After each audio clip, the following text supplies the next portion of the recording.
Hello friends, welcome back to our channel. तो आज के इस वीडियो में हम बात करेंगे जूनियर स्टूडेंट मेंस एग्जाम्स के प्रैक्टिस सेट नंबर 7 का, जो कि होगा रीजनिंग का पोर्शन। ठीक है, रीजनिंग के 15 क्वेश्चन आने हैं, तो उसी का एक क्रम चल रहा था। आज 7वां प्रैक्टिस सेट होगा। इसके पहले 6 प्रैक्टिस सेट रीजनिंग का हो चुका है, और इस प्रैक्टिस सेट का फुल और बाकी जो पोर्शन है वो सभी हो चुका है। तो चैनल पर जाइए, आपको प्लेलिस्ट में सारे मिल जाएंगे, वहाँ से आप देख सकते हैं। तो रीजनिंग पोर्शन बाकी रह गया था, तो उसी को आज हम उसी के क्रम में देखने वाले हैं। ठीक है, स्टार्ट करेंगे क्वेश्चन नंबर 31 से, जो कि रीजनिंग का होगा, और इसके बाद टोटल 15 क्वेश्चन देखते हैं। ठीक है, तो पहला क्वेश्चन दिया गया है 31 नंबर का कि एक स्वर्ण पदक 5 अंकों का है, जबकि रजत और कांस्य पदक क्रमशः 3 और 2 अंक के हैं। पी और क्यू दोनों ने 3 स्वर्ण पदक जीते हैं, जबकि आर और एस ने क्रमशः 1 और 2 स्वर्ण पदक जीते हैं। चारों में प्रत्येक 2 रजत पदक जीते हैं, और पी क्यू आर एस ने क्रमशः 5, 3, 0 और 7 कांस्य पदक जीते हैं। किस जोड़ी के अंकों का अंतर सबसे कम है, ये बताना है। चलिए इस क्वेश्चन को लगाते हैं। क्वेश्चन नंबर 31 दिया गया है कि एक स्वर्ण पदक का जो अंक है वो कितना है, 5 है। एक रजत पदक अगर पाता है तो 3 है, और अगर कांस्य पाता है तो 2 है। ठीक है, पी ने जो जीता है वो 3 स्वर्ण जीता है, और 2 रजत और 5 कांस्य पदक पी के द्वारा जीता गया है। तो पी का कुल अंक जो हो जाएगा वो कितना हो जाएगा, तो 3 गुणे 5 हो जाएगा, प्लस 3 गुणे 2 हो जाएगा, प्लस जो है 2 गुणे 5 हो जाएगा। तो यहाँ पे हो जाएगा 5 3 15, 6 5 9 10। इन सभी को जोड़ेंगे तो ये टोटल आ जाएगा 31। टोटल 31 पद जो हो जाएंगे वो किसके हो जाएंगे, रजत पदक के हो जाएंगे, सॉरी पी के हो जाएंगे। पी का हो गया। अब इसके बाद हम पी के बाद फिर देखेंगे क्यू का। क्यू ने कितने स्वर्ण पदक जीते हैं, तो क्यू के द्वारा जो है 3 स्वर्ण पदक जीता गया है क्यू ने। 2 रजत सभी ने जीता, तो 2 रजत इसने भी जीता है, और 3 कांस्य जो है जीता गया है क्यू के द्वारा। ठीक है, अब यहाँ पर इनका कितना अंक बनेगा, तो 3 गुणे 5 प्लस 2 गुणे 3 प्लस 3 गुणे 2 बनेगा। तो 5 या 15, 3 दूनी 6 प्लस 6, तो 15 और 6, 6 दूनी 12, 15 और 12 जो हो जाएगा 27 हो जाएगा। ये इनका टोटल कितना हो गया, 27 हो गया। ठीक है, पी क्यों हो गया। अब आर का देखेंगे, तो आर के द्वारा कितना पदक जीता गया, तो एक स्वर्ण पदक जो है आर ने जीता है। स्वर्ण पदक जो है किसने जीता है, आर ने, प्लस 2 रजत पदक जीता है, और कांस्य जो है इन्होंने 0 जीता था, तो मतलब कुछ नहीं। तो आर का जो अंक बनेगा वो कितना बन जाएगा, तो 5 गुणे 1 प्लस 3 गुणे 2 बनेगा। तो 5 एकम 5 प्लस 6 मतलब 11। ठीक है, और एस के द्वारा कितना जीता गया, तो एस ने 2 स्वर्ण जीता। ठीक है, 2 स्वर्ण, 2 रजत और 7 कांस्य जीता गया। ठीक है, तो इनका कितना बन जाता है अंक, एस का अंक कितना बन जाता है, तो 2 गुणे 5 हो जाएगा। ठीक है, प्लस 3 गुणे 2 प्लस 7 गुणे 2। इनको अगर जोड़ें, 5 दूनी 10 प्लस 6 प्लस 14। ठीक है, तो इस तरीके से अगर इसको जोड़ते हैं तो 10 से 16 और 14 हो जाएगा 30। तो एस का 30 बनता है। अब इसमें से पी और आर का अंतर ज्ञात करेंगे। पी और आर का अंतर कितना हो जाएगा, तो पी का देख सकते हैं, पी का कितना है, टोटल 31 है। आर का टोटल कितना है, 11 है। तो पी माइनस आर करेंगे, तो पी माइनस आर बराबर हो जाएगा 31 माइनस 11 बराबर बन जाएगा इनका 20। ठीक है,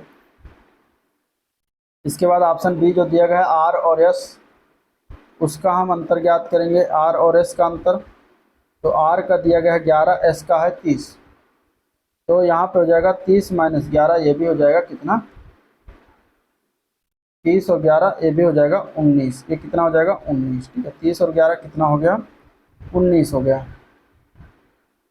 फिर आर और एस हो गया। इसके बाद क्वेश्चन में दिया गया पी और एस, तो पी और एस का अंतर ज्ञात करेंगे। तो पी का है 31, एस का है टोटल 30, तो पी 31 माइनस 30 तो 1 बचेगा।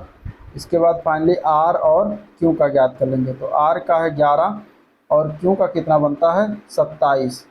तो 27 और 11, 27 माइनस 11 हो जाता है 16।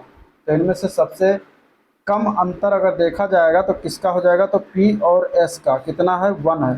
पी और एस का सबसे कम अंतर है 1, तो यहाँ पे आंसर हो जाएगा पी और एस। आंसर क्या हो जाएगा, सी पार्ट पी और एस इसका राइट आंसर है। तो इस प्रकार ये आंसर हम निकाल लेंगे। ठीक है, चलिए क्वेश्चन नंबर अगला देखते हैं।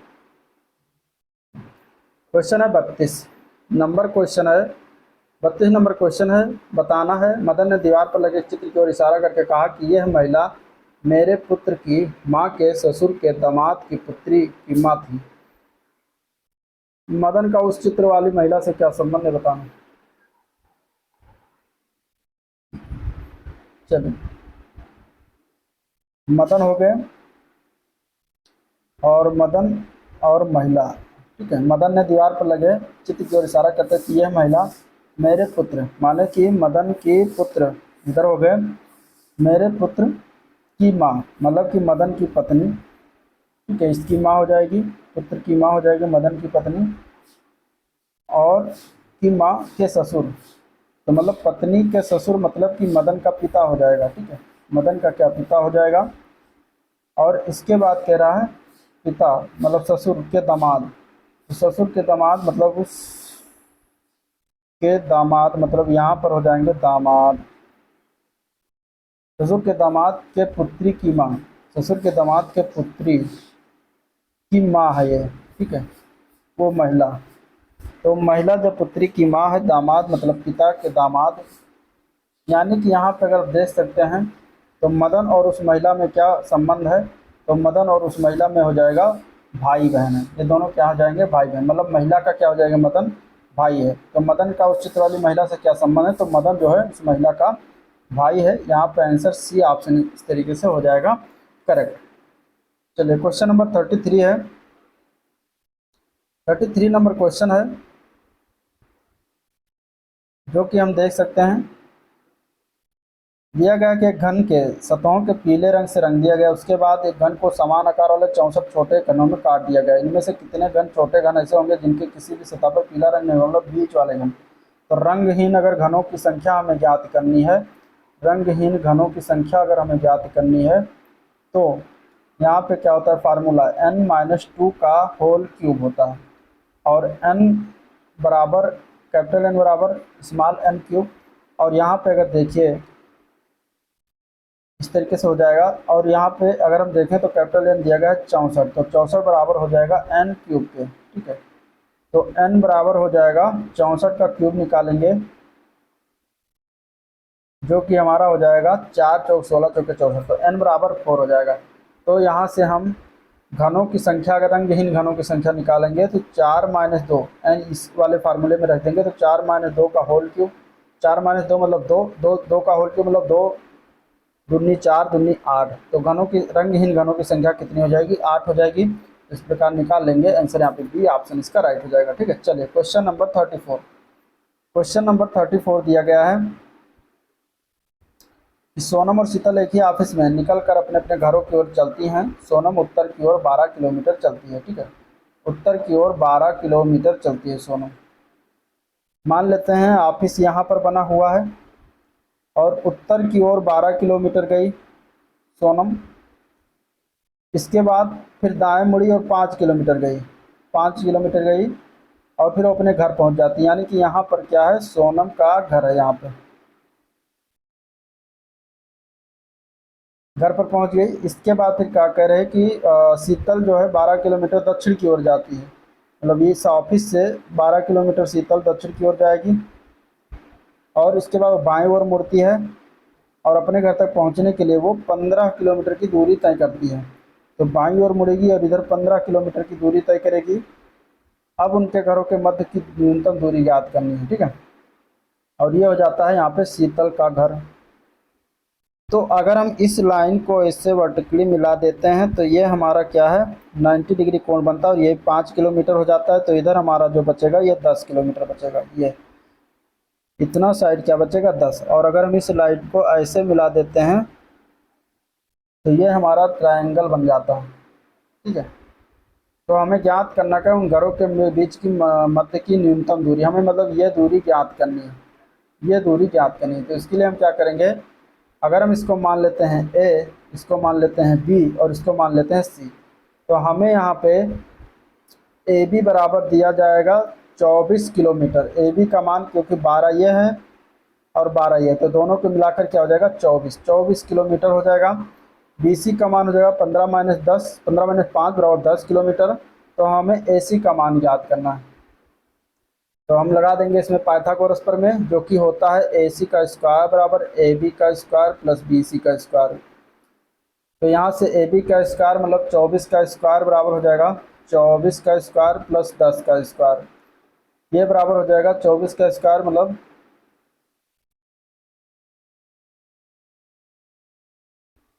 ठीक है। यहाँ पे हम क्या लगा देंगे, पाइथागोरस प्रमेय लगा देंगे। अब 24 का स्क्वायर करना है, 24 का स्क्वायर हो जाएगा 576 प्लस 10 का स्क्वायर होता है 100। इन दोनों को जोड़ेंगे तो हमारा हो जाएगा 676। और ये दिया गया है ए सी का स्क्वायर के बराबर। तो ए सी बराबर क्या हो जाएगा √ 676। 676 का अगर हम निकालेंगे वर्गमूल तो हमारा प्राप्त हो जाएगा ए सी बराबर 26 किलोमीटर। ये 26 का वर्गमूल होता है 676। तो हमारा ये जो मान ज्ञात करना था कितना हो जाएगा 26 किलोमीटर, जो कि दिया गया है सी पार्ट में। तो इस प्रकार सी पार्ट इसका करेक्ट आंसर हो जाएगा। ठीक है, चलिए अगले क्वेश्चन की तरफ चलते हैं। क्वेश्चन नंबर 34 हो गया। अब देखेंगे हम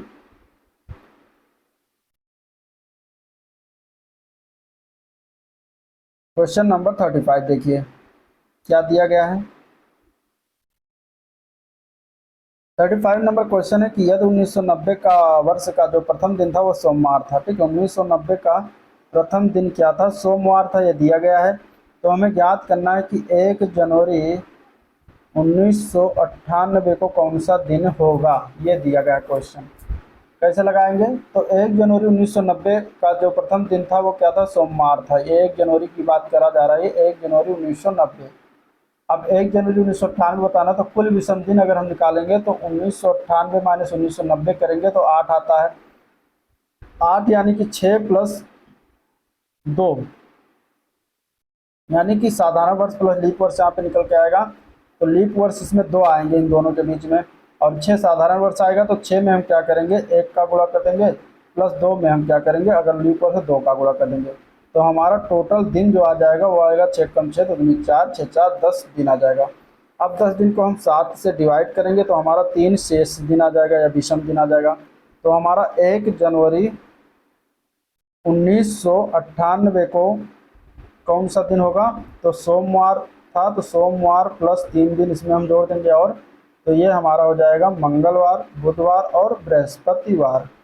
तो 1 जनवरी 1998 को हमारा दिन होगा बृहस्पतिवार, जो कि आंसर यही हो जाएगा बृहस्पतिवार। और यहाँ पे देखिए किसी भी ऑप्शन में नहीं दिया गया, तो ई ऑप्शन इसका बिल्कुल करेक्ट हो जाएगा, वृत्त में से कोई नहीं। ठीक है, चलिए अगले प्रश्न में बताना है कि इसका दर्पण प्रतिबिंब क्या होगा। दर्पण प्रतिबिंब, अब देखिए दर्पण प्रतिबिंब अगर देखते हैं तो आप ऑप्शन ए देखते हैं, इसका ऑप्शन ए जो हो जाएगा वो दर्पण प्रतिबिंब है। यहाँ पे आंसर क्या हो जाएगा, ए पार्ट हो जाएगा। चलिए नेक्स्ट क्वेश्चन देखते हैं। नेक्स्ट क्वेश्चन है कि एक निश्चित कूट भाषा में दिया गया है, क्लॉक को इस तरीके से लिखा गया है, और हमें बताना है कि जो अगला क्वेश्चन है 37, ठीक है, CLOCK, इसका कूट भाषा दिया गया है, क्या दिया गया है, KCOLC। ठीक है, तो यहाँ पे देखिए क्या किया गया है, के को यहाँ पर कर दिया गया है। ठीक है, के को कहाँ पर कर दिया, यहाँ पर, सी को यहाँ पर, ओ को यहाँ पर, एल को यहाँ पर, मतलब विपरीत में लिख दिया गया है। तो हम जो अगला हमें निकालना है रमेश, ठीक है, इसका हमें निकालना है। तो हम क्या करेंगे, ए को यहाँ पर ले आएंगे, ठीक है, और एच को यहाँ पर ले आएंगे, एस को यहाँ पर, ई को यहाँ पर, एम यहाँ हो जाएगा, ए यहाँ हो जाएगा, ठीक है, और आर यहाँ हो जाएगा। तो इस प्रकार हमारा यही आंसर प्राप्त हो जाएगा। ठीक है, आंसर क्या हो जाएगा, इसमें ए पार्ट करके। अब हमें बताना क्या है, नए शब्द के पहले और अंतिम अक्षर, पहला अक्षर है ए और अंतिम अक्षर आर है। तो ए आर इसका आंसर हो जाएगा। आंसर क्या हो जाएगा, बी पार्ट करेक्ट हो जाएगा। ठीक है, ए आर बी पार्ट करेक्ट हो जाएगा। चलिए क्वेश्चन नंबर अगला था अगला क्वेश्चन है 38 नंबर है। बताना यहाँ पे चार कथन दिए गए हैं, कथन के अनुसार हमें निष्कर्ष निकालना है, निष्कर्ष के अनुसार हमें जो है इसका उत्तर देना है। कुछ इस तरीके से देख सकते हैं आप, ठीक है। अब देखिए, कथन दिया गया कि सभी लड़के खेल सकते हैं, कुछ लड़कियां गायन कर सकती हैं, सभी लड़कियां भोजन पका सकती हैं और कोई भी लड़का सिलाई नहीं कर सकता। अब इसके अनुसार निष्कर्ष क्या है? चार है निष्कर्ष। कोई लड़की खेल नहीं सकती, सभी लड़कियां सिलाई कर सकती हैं, कुछ बावर्ची लड़कियां हैं, जो लड़के खेलते हैं वो सिलाई नहीं कर सकते। अब इसका हम वेन आरेख बनाएंगे। सबसे पहले जब आरेख बनेगा तभी इसका आंसर निकल के आएगा बढ़िया से, ठीक है। ऐसे इसमें समझ में नहीं आएगा। तो चलिए हम पहले वेन आरेख बनाते हैं। ये क्वेश्चन नंबर कितना है? क्वेश्चन नंबर है 38 नंबर क्वेश्चन है। और यहाँ पे कहा गया है, पहला कथन के अनुसार आरेख पहले बना लेंगे। दिया गया है कि सभी लड़के खेल सकते हैं, तो ये हो गए लड़के, और एक खेल सकते हैं, ये खेलना हो गया, ठीक है। ये हो गया सभी लड़के खेल सकते हैं। कुछ लड़कियां गायन कर सकती हैं, अब ये हो गई लड़कियां, और गायन ये हो गया, ठीक है, गायन कर सकती हैं। इसके बाद सभी लड़कियां भोजन पका सकती हैं, तो सभी लड़कियों को हम भोजन पकवा देते हैं इस प्रकार, ठीक है। ये भोजन हो गया, पका रही हैं। फिर कह रहा है कि कोई भी लड़का सिलाई नहीं कर सकता, मतलब कि इसमें से सिलाई इधर हो जाएगा और इसका इनका कोई संपर्क नहीं बताया गया कथन के अनुसार, ठीक है। इनमें कोई सिलाई नहीं करे, इस तरीके से क्रॉस हो जाएगा। तो ये हो गया हमारा कथन। अब अगर हम निष्कर्ष देखते हैं तो इससे निष्कर्ष क्या निकलेगा? पहला कहा गया कि कोई लड़की खेल नहीं सकती, कोई लड़की खेल नहीं सकती, मतलब कि लड़की ये हो गई, ठीक है, और खेल ये हो गया।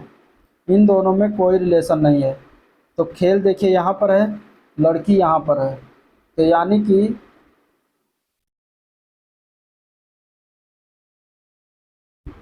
यानी कि कोई लड़की खेल नहीं सकती, ठीक है, तो सही है। इसके बाद दिया गया है सभी लड़कियां सिलाई कर सकती, निष्कर्ष सभी लड़कियां सिलाई कर सकती हैं,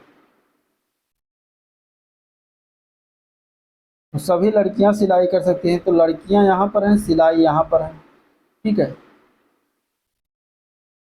तो इस तरीके से यहाँ पे लड़के सिलाई नहीं कर सकते लेकिन लड़कियां सिलाई कर सकती, क्योंकि लड़कों से संबंधित नहीं है सिलाई, तो लड़कियां कर सकती हैं, सभी लड़कियां सिलाई कर सकती हैं, तो ये हो सकता है सही, ठीक है। ये क्या हो सकता है? सही नहीं है, क्योंकि कोई लड़कियां देख लिए सिलाई कर सकती हैं जबकि सिलाई का संबंध लड़कियों से नहीं है, तो इस प्रकार ये भी गलत हो जाएगा। फिर दिया गया कुछ बावर्ची लड़कियां हैं, कुछ बावर्ची लड़कियां, तो कुछ बावर्ची लड़कियां मतलब भोजन बनाते हैं, तो भोजन बनाना, तो बावर्ची हैं लड़कियां, ठीक है, ये लड़कियां हो गई, ये भोजन हो गया, तो इन दोनों में संबंध है, यानी कि ये सही है। जो लड़के खेलते हैं वह सिलाई नहीं कर सकते, तो लड़के खेल रहे हैं, सभी लड़के खेल रहे हैं लेकिन सिलाई से इनका कोई संपर्क नहीं है, तो ये भी जो है सही है। तो यहाँ पे दो, कोई लड़की खेल नहीं सकती, बिल्कुल खेल नहीं सकती, तो यहाँ पे दो गलत है और तीसरा और चौथा सही है। तो केवल निष्कर्ष तीसरा और चौथा अनुसरण करता है और पहला और दूसरा अनुसरण नहीं करता। तो ऑप्शन इसमें कौन सा सही हो जाएगा? ऑप्शन इसमें बी ऑप्शन सही हो जाएगा। केवल निष्कर्ष थर्ड और फोर्थ अनुसरण करते हैं, ठीक है। इस प्रकार आंसर बी पार्ट इसका करेक्ट हो जाएगा। चलिए क्वेश्चन नंबर 39 दिया गया है 39 के दिए गए विकल्प को परिच्छेद को पढ़ना है, इसके बाद तय करना है कि कौन सा निष्कर्ष इस परिच्छेद के तार्किक रूप से मेल खाता है। अब इसमें दिया गया है निष्कर्ष, पहले परिच्छेद को पढ़ेंगे। दिया गया कि एक टीवी शो में प्रसिद्ध पोषण विद ने कहा कि नाश्ते के लिए पेश की जाने वाली विविध प्रकार की वस्तुओं में मूसली में सामान्य अन्न की तुलना में अधिक पोषण होता है। उन्होंने ये भी कहा कि दलिया रोटी की तुलना में स्वास्थ्यवर्धक है, लेकिन हाल ही में एक अन्य कंपनी के विज्ञापन का कहना है कि कॉर्नफ्लेक्स यानी कि मकई जैसे अन्न सादे मूसली की तुलना में पोषण में समृद्ध है। विज्ञान में दी गई गलत जानकारी को लेकर उपभोक्ता सोशल मीडिया और कंपनी की वेबसाइट पर कड़ी आलोचना कर रहे हैं। अब इसके अनुसार इस तार्किक रूप से मेल खाता है, तार्किक ये डी पार्ट, मतलब चार ऑप्शन दिए गए हैं, अगर चारों मेल नहीं खाएंगे तो पांचवा ऑप्शन हो जाएगा। तो यहाँ पे अगर देखते हैं दिए गए परिच्छेद में, तो पहला दिया गया है कि पोषणविद ने जानबूझकर उस टिप्पणी को अन्य कंपनी के खिलाफ नकारात्मक भावना को उत्पन्न करने के लिए मोड़ दिया गया है। तो आप जब इस गद्यांश को पढ़ेंगे तो इससे आपको ये भावना नहीं निकल रही होगी कि नकारात्मक भावना के रूप में जो है इसको बातें कही गई हैं, तो ये तो गलत हो जाएगा। बी पार्ट है कि पोषण वित्त बहुत ही विश्वसनीय है और लोग अन्य कंपनी के बजाय उनकी कही गई बातों पर भरोसा करते हैं। तो ये तार्किक रूप से मेल खा रहा है परिच्छेद के अनुसार, क्योंकि एक प्रसिद्ध पोषणविद द्वारा कही गई बातों पर लोग सहजता से विश्वास कर लेते हैं, जबकि कंपनियों के द्वारा अपने उत्पाद को बेचने के लिए जो है भ्रामक प्रचार किया जाता है, अच्छे अच्छे एडवर्टाइज किए जाते हैं, तब लोग जो है कंपनी के बजाय जो है पोषणविद की बातों पर ज़्यादा भरोसा करते हैं। तो यहाँ पे आंसर इसका भी मेल खा जाएगा। बाकी और अब जब मेल खा गया तो अन्य जो है इसका मेल नहीं खाएगा, तो यहाँ पे आंसर बी ऑप्शन इसके लिए करेक्ट हो जाएगा। ठीक है, चलिए क्वेश्चन नंबर 40। क्वेश्चन नंबर 40 है कि एक कक्षा में प्रत्येक छात्र या तो गिटार या पियानो या दोनों वाद्य यंत्र बजा सकते हैं। यदि 15 छात्र केवल गिटार बजा सकते हैं और पियानो नहीं बजा सकते हैं और 8 छात्र पियानो गिटार दोनों बजा सकते हैं, तो कक्षा में कुल कितने छात्र हैं ये बताना। अब दिए गए प्रश्न उत्तर देने के लिए कौन सी एक अतिरिक्त जानकारी और आवश्यक होगी जो आपको ऑप्शन में मिल रहा है। तो कथन में दिए यदि यह मान लिया जाए कि 20 छात्र पियानो बजा सकते हैं, मतलब ऑप्शन ए अगर हम ले लें 20 छात्र पियानो बजा सकते हैं ये मान लिया जाए, तो प्रश्न के अनुसार गिटार बजाने वालों की संख्या कितनी है, 15 है, और पियानो बजाने वालों की संख्या कितनी हो जाएगी, तो ऑप्शन के अनुसार 20 है। ठीक है, अब गिटार और पियानो दोनों बजाने वाले की संख्या कितनी हो जाएगी, दोनों बजाने वाली संख्या 8 दिया गया तो 8 हो जाएगी। तो कुल छात्रों की संख्या कितनी हो जाएगी, तो 15 + 20 - 8, तो यानी कि अगर सिंगल सिंगल ये हैं और इन्हीं में से 8 छात्र हैं जो दोनों बजाते हैं, तो इनको घटा देंगे जोड़ के, तो हो जाएंगे 27 छात्र। 27 छात्र। तो यहाँ पर आप देख सकते हैं कि प्रश्न का उत्तर देने के लिए विकल्प ए से अतिरिक्त जानकारी लिया जाएगा, जो कि बिल्कुल सही है, आवश्यक है। तो आंसर यहाँ पे ए पार्ट इसका राइट हो जाएगा। ए पार्ट क्या है, इसका राइट हो जाएगा। ठीक है, चलिए अगला क्वेश्चन। एक बेंच पर 5 दोस्त उत्तर की ओर मुंह करके हुए बैठे हुए हैं। ठीक है, उत्तर की ओर मुंह करके हुए बैठे हैं, 5 दोस्त हैं मान लीजिए, 1 हो गए, 2 हो गए, 3 हो गए, 4 हो गए और ये 5 हो गए। पांचों दोस्त उत्तर की ओर मुंह करके हुए बैठे हुए हैं और ये साइड हो जाएगा इसका बायां साइड, ये हो जाएगा बायां साइड, ये हो जाएगा दायां साइड। अब कह रहा है कि अंकित अंजुम के ठीक दाहिने बैठा हुआ है, तो मान लेते हैं हम अगर अंकित को यहाँ पर बैठा देते हैं तो इसके दाहिने साइड अंजुम, ठीक है, अंकित जो है अंजुम के दाहिने, तो अंजुम अगर यहाँ पर बैठा देंगे तो इसका दाहिना साइड हो जाएगा इसका जो अंकित हो जाएगा। ठीक है, इधर दाहिना साइड हो जाएगा। अब कह रहा है कि अमित प्रिया के बाएं और राम के ठीक दाएं बैठी हुई है। अमित बैठा कहाँ पर है, प्रिया के दाएं बाएं बैठा है दोनों के, तो अमित यहाँ पर बीच में बैठा देंगे, अमित यहाँ पर हो जाएगा। तो इसके अगर हम बात करें प्रिया के बाएं, तो प्रिया के बाएं मतलब प्रिया यहाँ पर हो जाएगी, और राम के दाएं तो राम यहाँ पर हो जाएगा। अब राम अंकित के दाएं में बैठा हुआ, राम कहाँ पर बैठा हुआ, अंकित के दाएं में, तो यहाँ से देख सकते हैं अंकित के दाएं में बैठ गया राम। तो दाहिने में अंतिम स्थान पर कौन बैठा हुआ ये बताना है। तो अब देख सकते हैं कि दाहिने में अंतिम स्थान पर प्रिया बैठी हुई है, जो कि राइट आंसर हो जाएगा प्रिया, सी पार्ट इसका करेक्ट हो जाएगा। चलिए क्वेश्चन नंबर दिया गया है 42, विलुप्त संख्या में बताना यहाँ पर क्या हो जाएगा।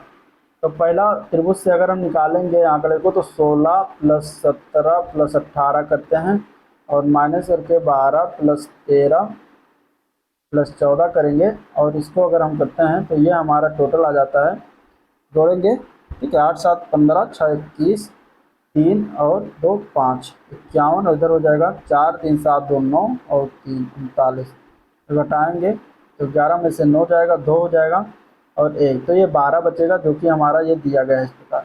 तो ये हमारा निकल आएगा, मतलब अंदर की जो संख्या है इनको क्या करेंगे जोड़ के, और बाहर की संख्या से जोड़ के घटा देंगे। तो इसी प्रकार हम यहाँ पर भी करेंगे, अंदर की संख्याओं को जोड़ेंगे पहले, मतलब 23, 24, 25 इनको जोड़ेंगे तो 49, 25, 24, 49 और 23, 49 और 23, 9 3 12, 4 2 6 7 72, माइनस करेंगे 18, 19, 20, तो 20, 19, 39 और 18, 39 और 18 कितना हो जाएगा? 9 8 17, 3 1 4 1 5। ठीक है, इसमें अगर घटाएंगे तो 12 में से 7 जाएगा 5, 6 में से 5 जाएगा 1, तो 15। तो हमारा जो प्राप्त होगा आंसर यहाँ पे 15 हो जाएगा, जो कि हमारा किसी भी ऑप्शन में नहीं दिया गया है। तो आंसर हो जाएगा ई ऑप्शन, उपयुक्त में से कोई नहीं। ठीक है, आंसर क्या हो जाएगा? ई ऑप्शन, उपयुक्त में से कोई नहीं। चलिए क्वेश्चन नंबर 43। यहाँ पे हमें बताना दिए गए शब्द के अक्षरों का उपयोग करके गठन नहीं किया जा सकता, वो बताना कौन सा होगा। तो अगर हम यहाँ पे सी पार्ट देखते हैं, मूल शब्द में अगर देखा जाए तो इसमें ए पार्ट जो दिया गया है टेरिटरी, इसको अगर देखें तो ये नहीं बनाया जा सकता, क्योंकि टी ई आर ये हो गया, टी हो गया, फिर आई हो गया, फिर ए हो गया, फिर आर एक बार ले लिया गया है, यहाँ पे 2 बार दिया गया और ये ऊपर वाले में एक ही बार आया, तो इसीलिए ये जो है ए पार्ट नहीं बनाया जाएगा, बाकी सारे बन सकते हैं। तो आंसर ए पार्ट इसका करेक्ट हो जाएगा। चलिए अगला क्वेश्चन, कौन सी आकृति जो है पैटर्न को पूरा करेगी यहाँ पर? तो अगर हम 44 में ए बी ऑप्शन ये दिया गया है और सी ऑप्शन इसका यहाँ पर दिया गया है सी। ठीक है, इस प्रकार। तो अगर आप देखते हैं इसमें ऑप्शन सी, जो कि हम यहाँ पे बनाएंगे आकृति को, यही क्वेश्चन वाले में देख लीजिए, अब यहीं पर बनाएंगे कि कौन सी आकृति पूरा करेगी। इसमें देखिए, अगर हम इसको देखते हैं तो ये दोनों इस तरीके मिला हुआ, तो इसमें क्या हो जाएगा? ये इस तरीके से एक हो जाएगा। ठीक है, और